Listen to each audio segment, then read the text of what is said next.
Artıq döşətimiz bax belə qızarıb. İndi bunu bir qaba yığıb burada deməli göbələyimizi qızardacağıq. Göbələyimiz də bax belə doğramışıq. İndi bax bunu qıpqırmızı bax belə qızardacağıq. Gözü rəngi qaralmır. Bax belə gözəl qalır. Duz, biber vurmuşuq. Buna da bax belə qızaracaq. Qızardıqdan sonra qızartdığımız döşətini bax belə bura əlavə edəcəyik.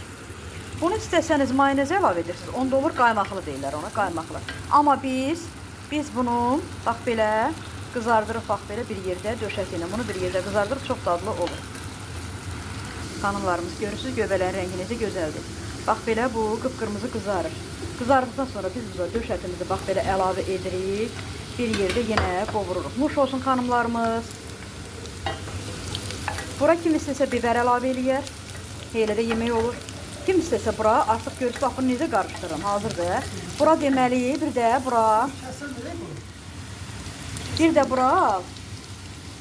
bura xanımlarımız, deməli, bura mayonez əlavə edirik, onda bu qaymaqlı olur. Bax belə, bunu bu qaydada hazırlayırıq, bura qaymaqlı deyirlər. Buna əgər mayonez etsək, daha doğrusu əlavə etsək, qaymaqlı deyilir.